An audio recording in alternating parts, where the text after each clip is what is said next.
আসসালামু আলাইকুম। মিনার রান্নাবান্না চ্যানেলে আপনাদের সকলকে স্বাগতম। আমরা মাছে ভাতে বাঙালি। মাছ এবং ভাত ছাড়া আমাদের চলে না।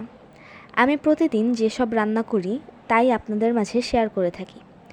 আজ আমি রান্না করব বেগুন, আলু, টমেটো দিয়ে রুই মাছের ঝোল তরকারি।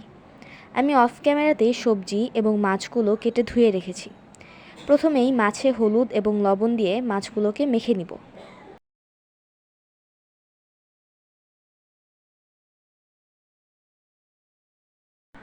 মাছের সাথে সাথে আমি আলুতেও হলুদ এবং লবণ দিয়ে আলুগুলোকে মেখে নিব।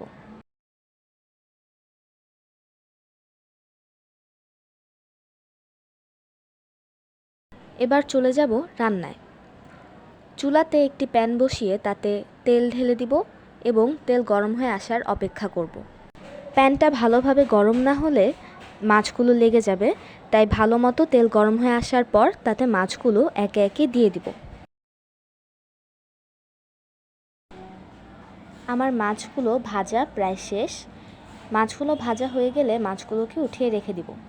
এবার একই তেলে আলুগুলো ভেজে নিব। আলুগুলো ভেজে নেওয়ার পর সেগুলোকে উঠিয়ে রেখে দিব। এবার চুলায় একটি হাঁড়ি বসিয়ে তাতে দেব রান্নার তেল এবং পেঁয়াজ। পেঁয়াজগুলোকে এবার ভালো মতো ভেজে নিব।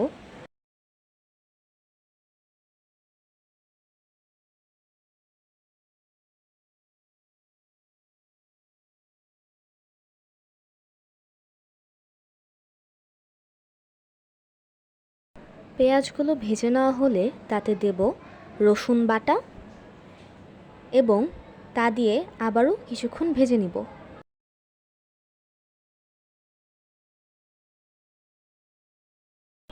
এবারে আমি দিয়ে দিব কিছুটা পানি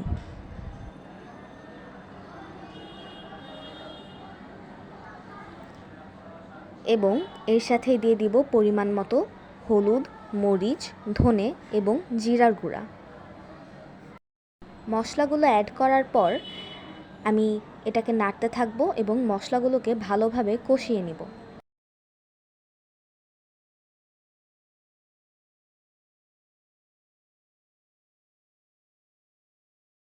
মশলাগুলো এবার ভালোভাবে কষানো হয়েছে, মশলা থেকে তেল ছেড়ে দিয়েছে।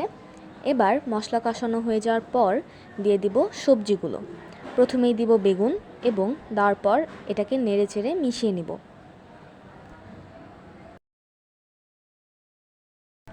এবার দিব টমেটো। টমেটো দিয়ে আবার নেড়ে চেড়ে মিশিয়ে নিব।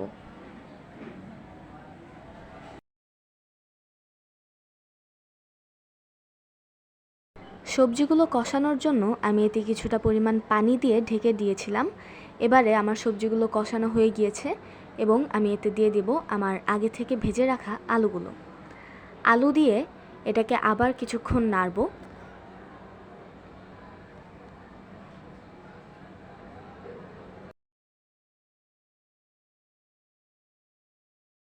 এবার আমি এটাকে কিছুক্ষণের জন্য ঢেকে দিব।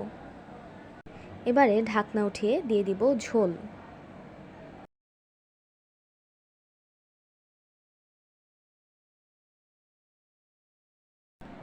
এবারে একটু নেড়ে নিব।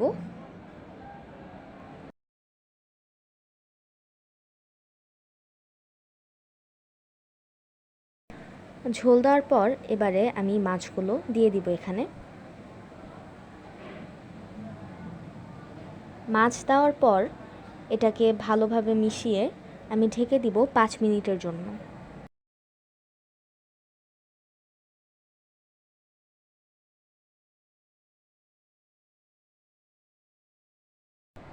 আমার তরকারি এবার মোটামুটি হয়ে গিয়েছে। এবার চুলার আঁচ কমিয়ে আমি কাঁচামরিচগুলো দিয়ে তরকারিটা ঢেকে রেখে দিব আরও 1 মিনিটের জন্য, তেল ভেসে আসা পর্যন্ত। আমার তরকারি রান্না করা হয়ে গিয়েছে। এখন আমি তরকারিটি নামিয়ে পরিবেশন করব। আমার ভিডিওটি আপনাদের কেমন লেগেছে অবশ্যই কমেন্ট করে জানাবেন।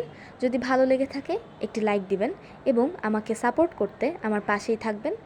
আমার চ্যানেলটিকে সাবস্ক্রাইব করবেন। আপনারা সকলে ভালো থাকবেন এবং আমার জন্য দোয়া করবেন। আল্লাহ হাফেজ। ধন্যবাদ।